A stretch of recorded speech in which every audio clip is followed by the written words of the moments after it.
lengkapnya terkait dengan penangkapan yang dilakukan oleh KPK pada hampir lewat tengah malam tadi.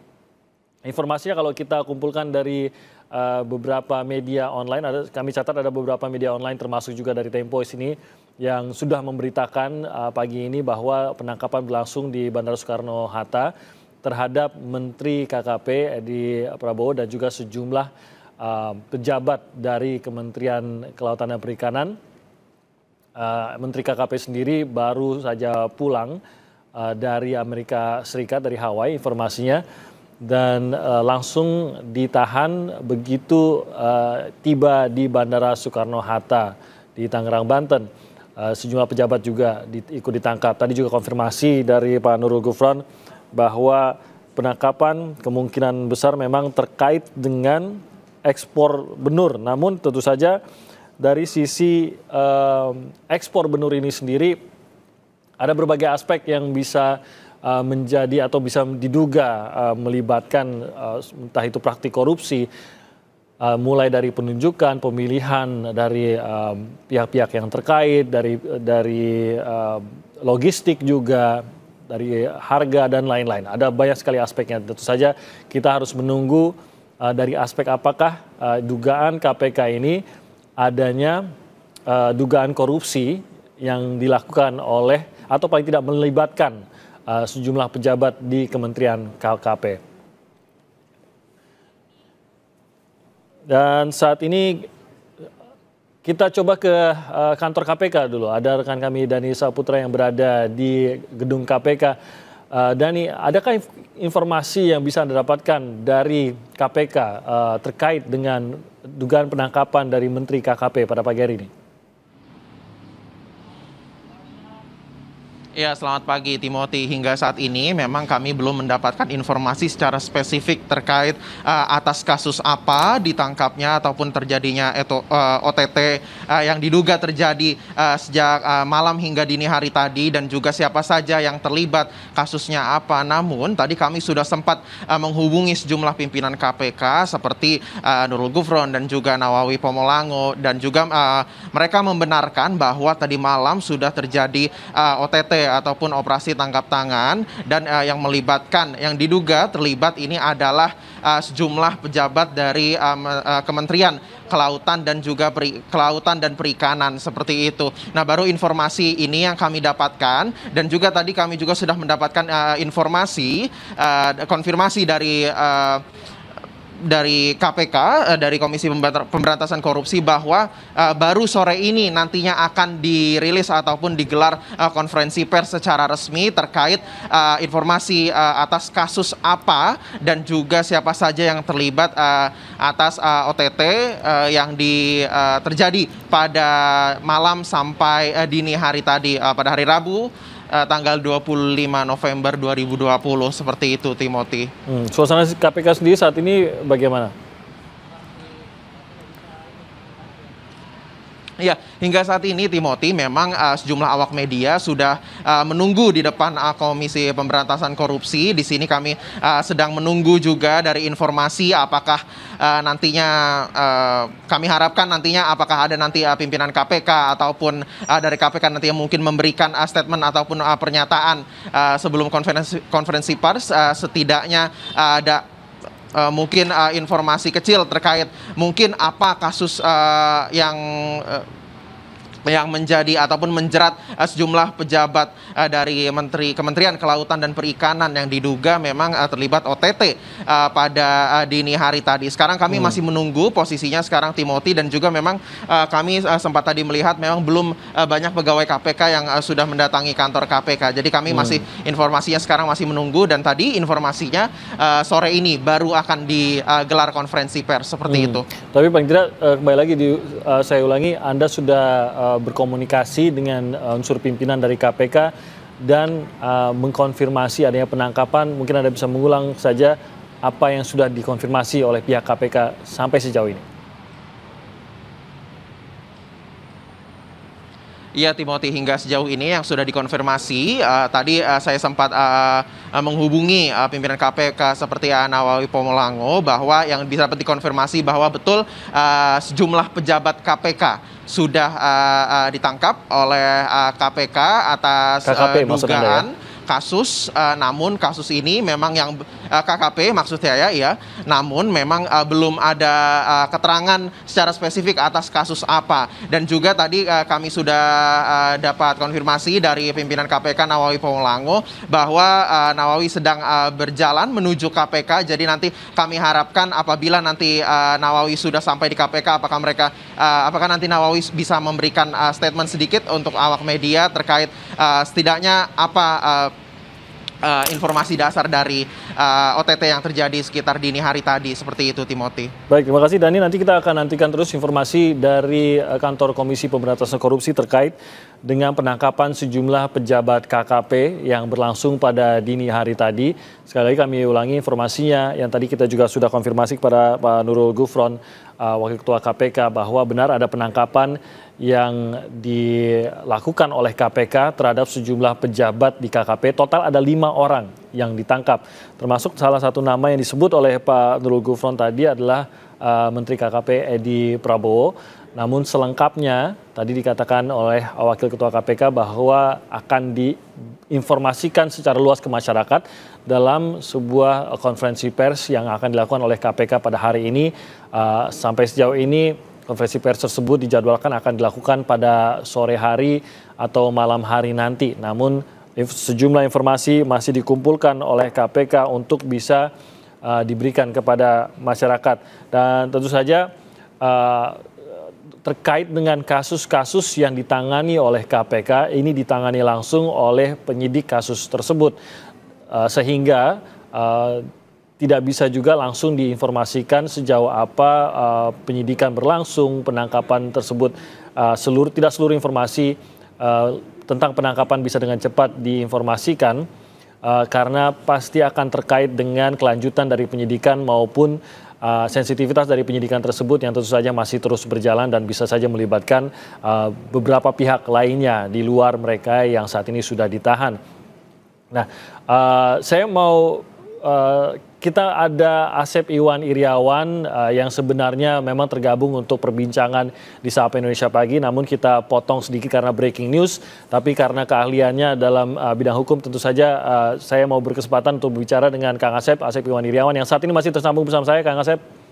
Ya, terima kasih. Kang Asep, terima kasih. Kita beralih sedikit dari perbincangan yang tadi sedang Anda ikuti bersama Bayu Stiono kepada topik penangkapan ini. Sekali lagi, kita masih akan mengkonfirmasi informasi selengkapnya akan diberikan oleh KPK, tapi sejauh ini kita bisa mengkonfirmasi bahwa sudah dilakukan penangkapan benar kepada pejabat di Kementerian KKP. Ada 5 orang yang ditangkap, diduga salah satunya adalah Menteri Kelautan dan Perikanan. Nah, terkait dengan penangkapan ini salah satu yang bisa dikatakan kalau memang benar melibatkan Menteri KKP, tentu saja ini tidak main-main, ini sebuah informasi dan penangkapan yang cukup besar. Anda sendiri, sejauh apa Anda mengikuti, Kang Asep, dugaan di dalam ekspor benur kah?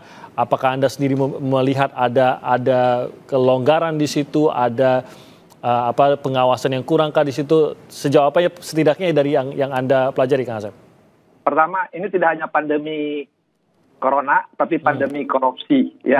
Dan masalah lobster ini kan tidak hanya saat ini, sebelumnya juga sudah dibicarakan kebijakan Menteri yang dahulu, Bu Susi, dan yang sekarang itu ada permainan dan nilainya sangat besar. Jadi ketika KPK mengintip dalam tanda petik dan dengan izin Dewan Pengawas, tidak aneh bagi saya, ya itu nilainya sangat besar. Cuman mengerikan sekali lagi kalau setingkat menteri, ya, yang teriak-teriak kemarin dengan dalihnya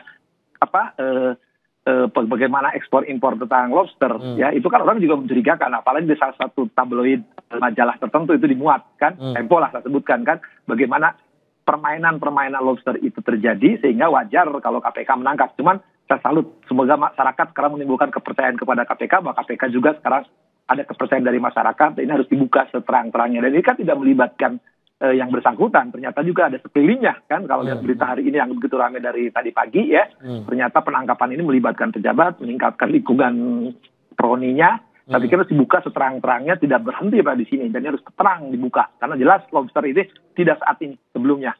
Yang lebih penting lagi, ya, lebih penting lagi, saya pikir ini keberanian KPK yang harus ditunjukkan kepada publik tanpa pandang bulu siapapun. Dan sekira Presiden harus terang benderang, harus membuka ala menterinya yang terlibat korupsi, dan ini fatal sekali, ya. Oke, Kang Asep, ada sensitivitas khusus memang untuk kasus Benur ini terkait juga dengan Menteri KKP. Sekali lagi kita masih menunggu KPK mengenai kejelasannya keterlibatan dari menteri maupun pejabat di dalam KKP. Tapi kita bisa memahami setidaknya dari hubungan antara mereka yang berada di dalam KKP dan menterinya, posisi mereka di dalam partai ataupun kedekatan dengan partai, kedekatan dengan pimpinan partai terkait ini ya tentu saja Pak Edi Prabowo, dan juga bahwa kasus Benur ini juga kita tahu selama ini selalu dibicarakan erat sekali dengan pihak-pihak dari partai tertentu, dengan nama-nama pejabat-pejabat tertentu ataupun pengusaha-pengusaha yang memiliki kedekatan dengan partai.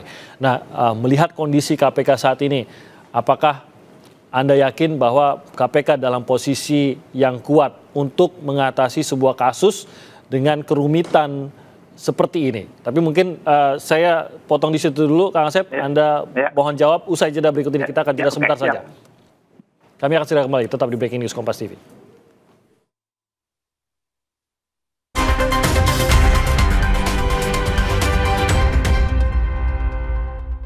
Benci rumah bocor, drop, gak suka kamar bocor, drop, capek kantor bocor, drop, ruang makan bocor, ruang keluarga bocor, kalau bocor, pakai.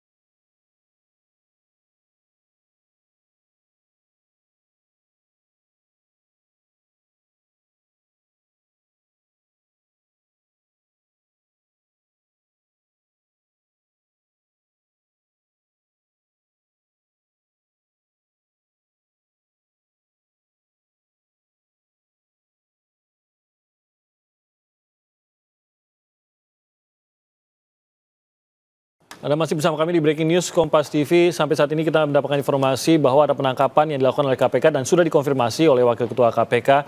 Penangkapan terhadap sejumlah pejabat di Kementerian Kelautan dan Perikanan, termasuk salah satu nama yang disebut oleh Wakil Ketua KPK tadi adalah nama Edi Prabowo sebagai Menteri KKP. Namun bagaimana keterlibatannya, apakah ada keterlibatan dalam hal korupsikah dalam hal ini? Tentu saja kita masih menunggu informasi dari KPK di mana pernyataan pers akan diberikan pada sore atau malam hari nanti.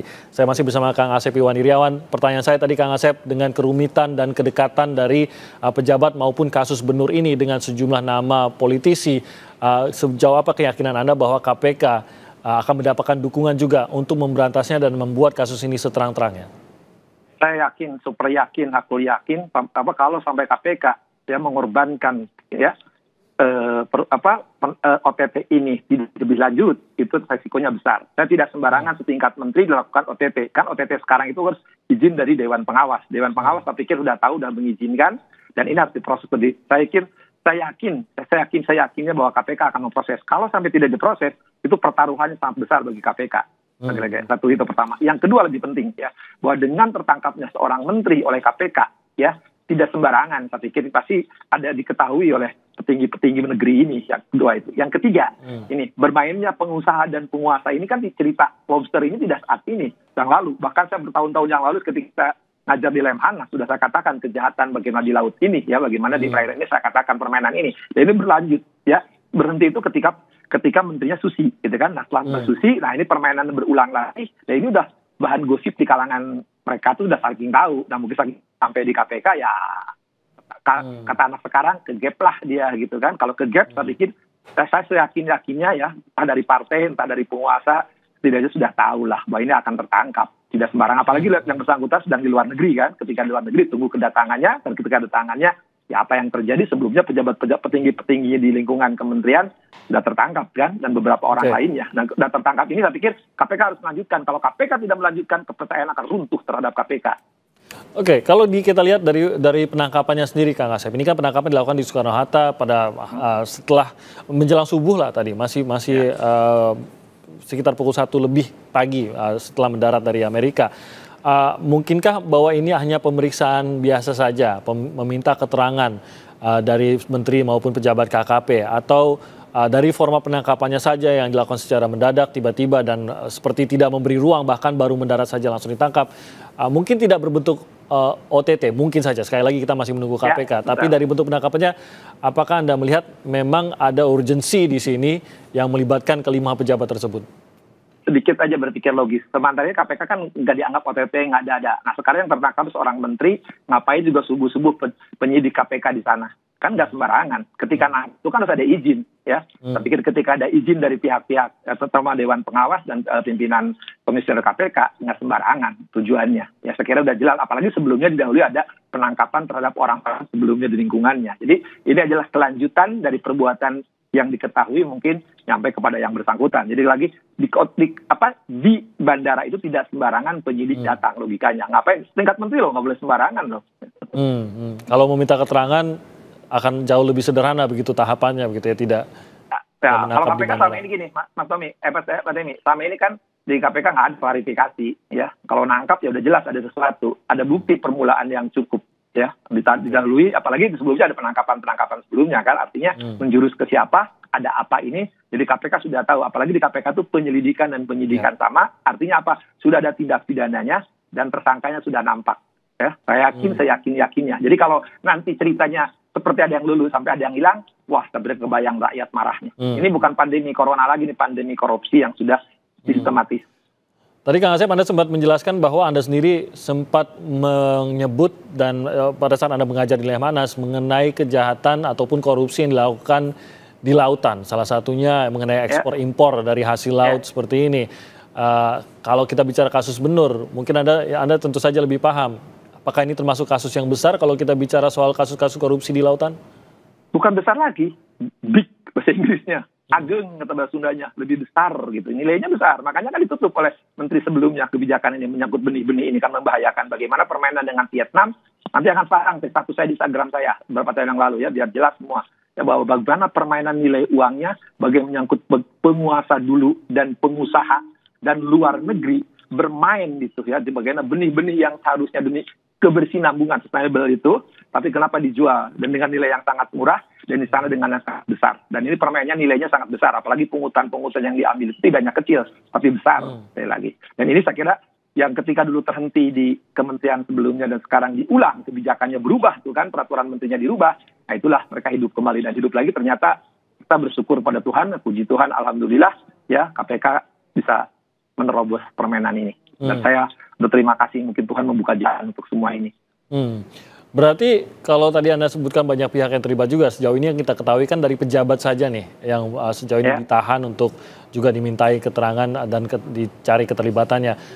Tidak tertutup kemungkinan pengusaha-pengusaha adalah yang berikutnya yang akan kita lihat masuk ke radar KPK begitu, Kang Asep. Kita kan KPK juga sedang giat-giatnya kemarin walaupun terhenti ya. Ini kita langsung ada disebutnya tidak hanya personal, tapi ada kejahatan korporasi. Bagaimana pengusaha-pengusaha dan perusahaannya itu harus dibuka ya. Itu tidak hanya melibatkan yang di dalam, tapi juga yang di luar juga. Ya, itu akan hanya berbagai pihak yang akan terbongkar saya pikir. Ya. Dan saya pikir pejabat-pejabat di sana, saya kira mungkin sekarang lagi deg-degan semua itu.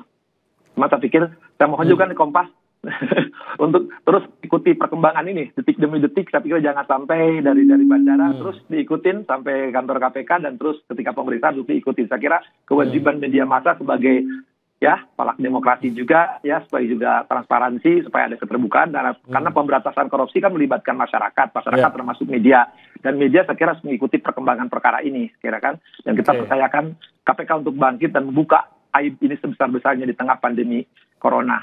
Kang Asep, kalau dari nada Anda saya menangkap bahwa kalau tidak diawasi betul dengan kaca pembesar akan ada yang lolos begitu, detail yang lolos begitu. Ada saya mendengar itu di nada Anda. Mungkin apa yang mendorong hal tersebut?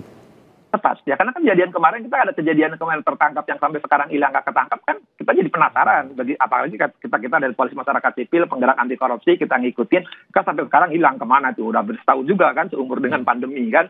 Nah juga menyangkut orang besar juga kan, akhirnya terpotong gitu kan, terlepas apapun lagi tim pencari.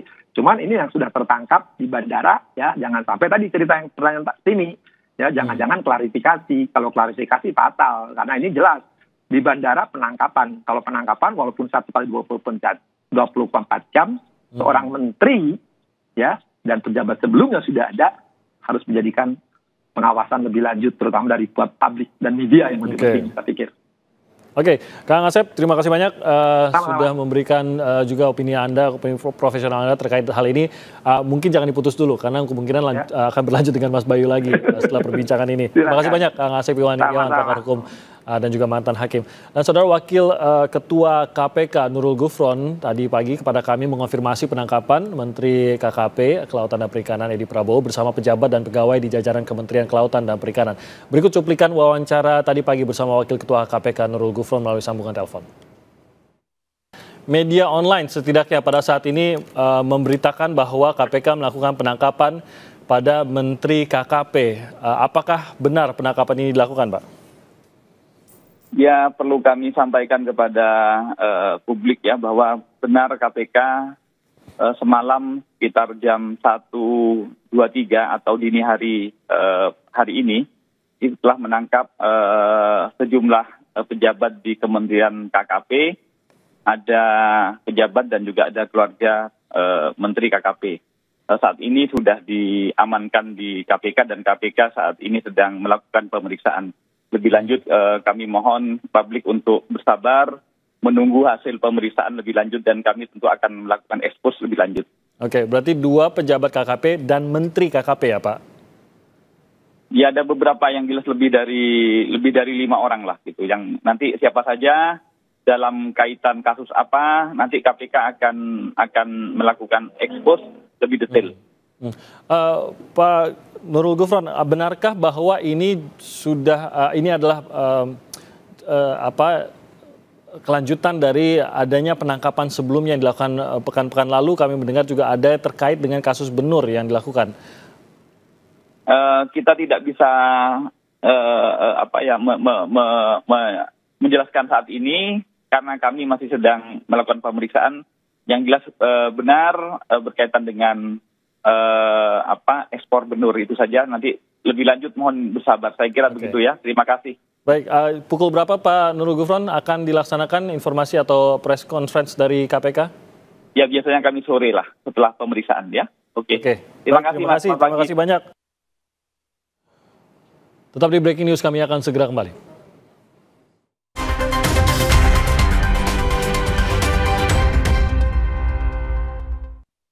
Saya lagi sendok itu es ke mulut, cut, itu ngilunya. Saya beralih ke Sensodyne dan udah nggak ada lagi tuh rasa gigi ngilu. Sekarang kata teman-teman, Yul, pelan-pelan dong makannya, kita belum kebagian nih. Rasa nyeri mengganggu aktivitas Anda? Baru, Voltaren Balsem Perda Nyeri dengan herbal. Bekerja pada beberapa titik nyeri, melegakan dan bantu redakan rasa nyeri.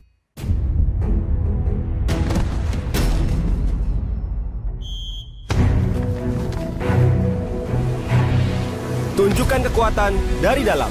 Bergabung dengan Biskuat Academy bersama kami, Bintang Garuda. Pas saya lagi sendok itu es ke mulut, cut, itu ngilunya. Saya beralih ke Sensodyne dan udah nggak ada lagi tuh rasa gigi ngilu. Sekarang kata teman-teman, Yul, pelan-pelan dong makannya, kita belum kebagian nih. Rasa nyeri mengganggu aktivitas Anda? Baru, Voltaren Balsem Perda Nyeri dengan herbal. Bekerja pada beberapa titik nyeri, melegakan dan bantu redakan rasa nyeri. Membantu komunitas nelayan memulihkan populasi ikan di terumbu karang, terkadang saya merasa sakit kepala, nyeri punggung, dan nyeri bahu. Panadol Extra membantu meredakan berbagai nyeri yang mengganggu, sehingga saya dapat terus membawa harapan bagi mereka.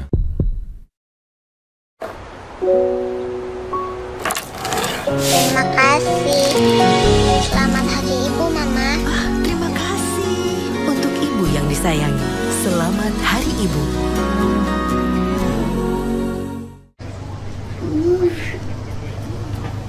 Ambeien, minum Ambeven. Sehari 3 kali 2 kapsul dari ekstrak alami membantu meringankan gejala Ambeien.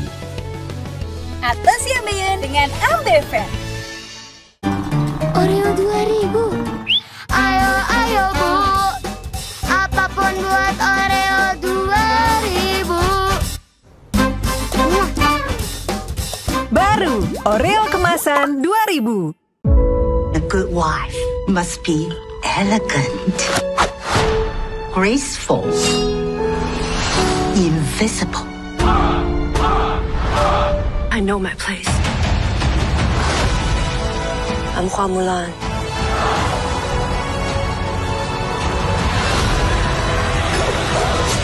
I will bring honor to us all. Disney's Mulan premier eksklusif 4 Desember di Disney Plus Hotstar. Membantu komunitas nelayan memulihkan populasi ikan di terumbu karang, terkadang saya merasa sakit kepala, nyeri punggung, dan nyeri bahu. Panadol Extra membantu meredakan berbagai nyeri yang mengganggu, sehingga saya dapat terus membawa harapan bagi mereka.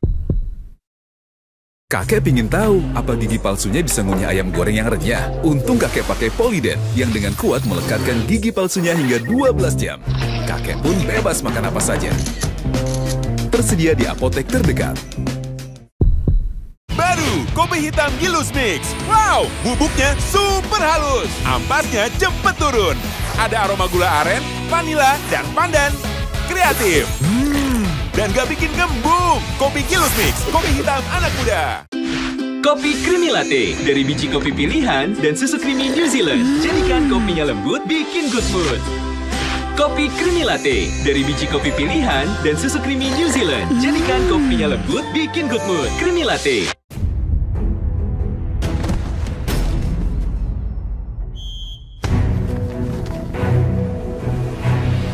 Tunjukkan kekuatan dari dalam. Bergabung dengan Biskuat Akademi bersama kami, Bintang Garuda.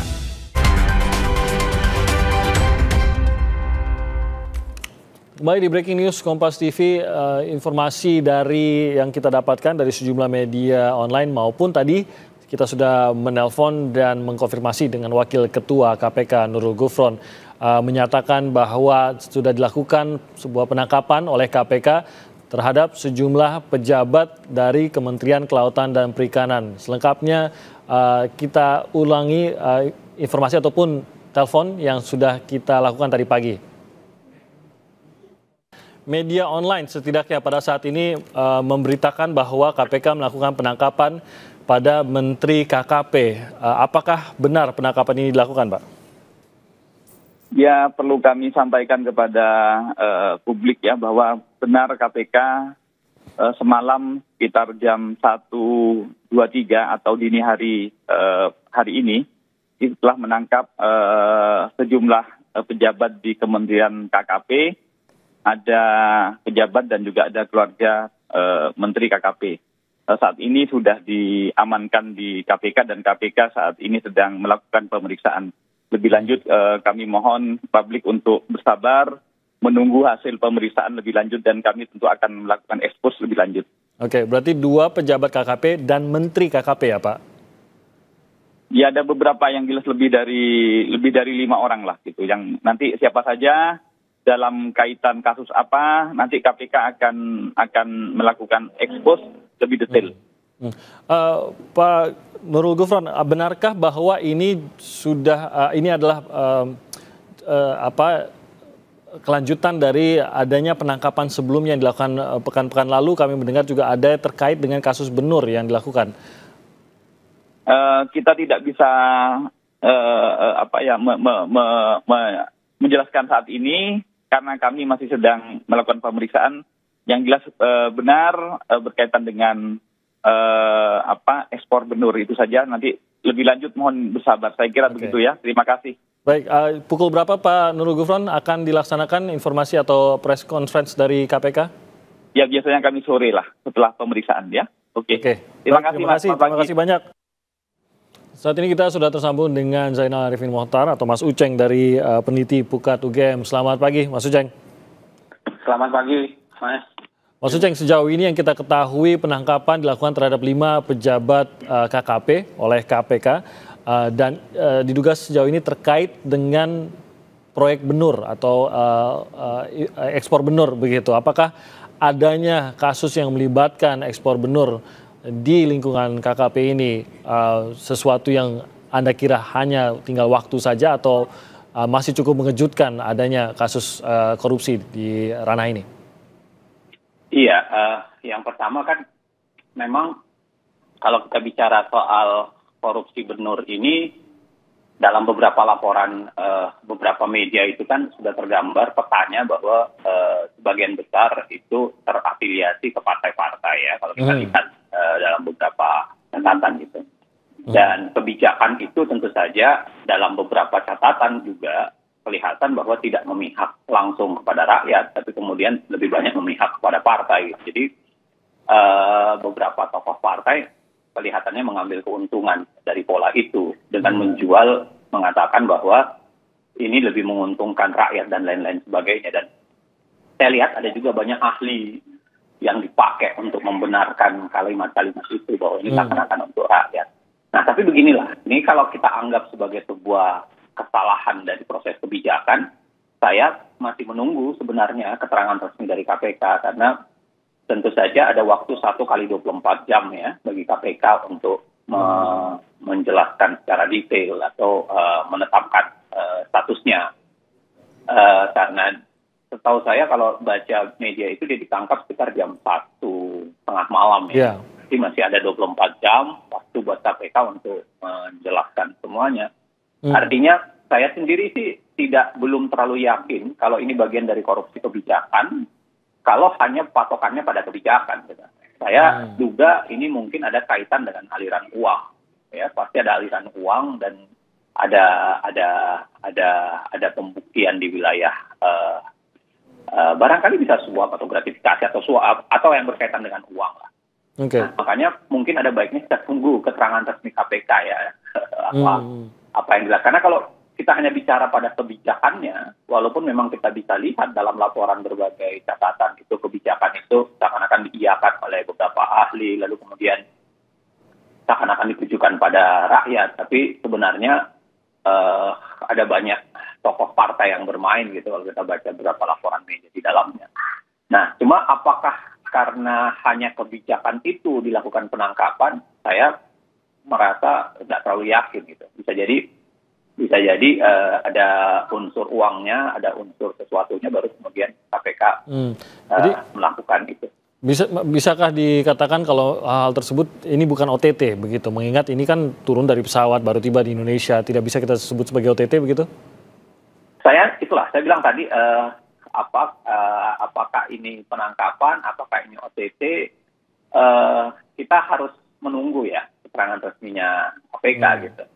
Kalau OTT kan biasanya pada saat ada konsep transaksinya ya. Nah, saya nggak tahu nih. Jadi kita kan masih serba meraba-raba sebenarnya apa yang terjadi. Tapi paling pokok menurut saya, kalau hanya kaitan dengan kebijakan, itu barangkali perdebatannya bisa panjang. Ya. Tapi kalau berkaitan dengan ada uang, maka menurut saya relatif selesai gitu. Kalau kita lihat ada 30-an jenis. Tapi kalau terkait dengan kebijakan, apakah memang KPK di sini akan masuk? Karena kalau sebuah kebijakan dibentuk karena adanya gratifikasi atau suap begitu, barulah KPK akan masuk begitu. Tidakkah begitu?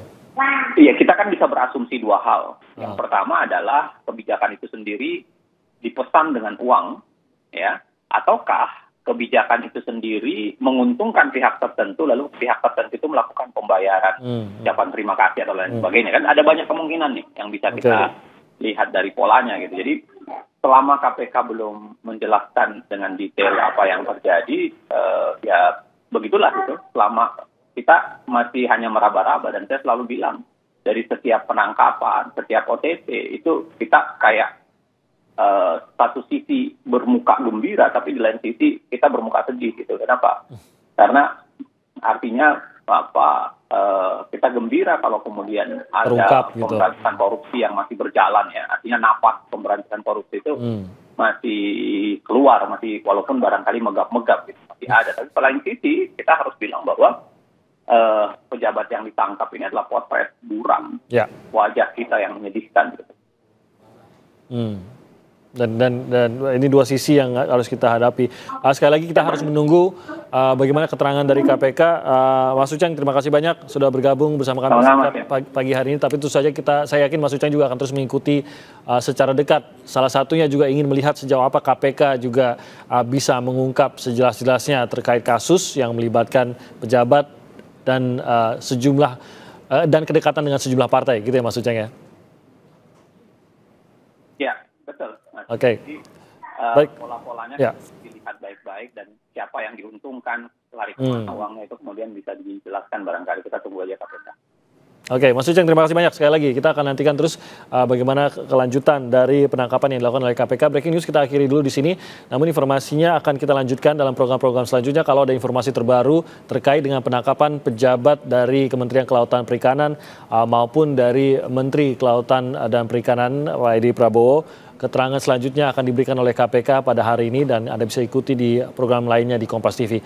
Kami akan kembali dengan program reguler kami Sapa Indonesia Pagi usai jeda berikut ini.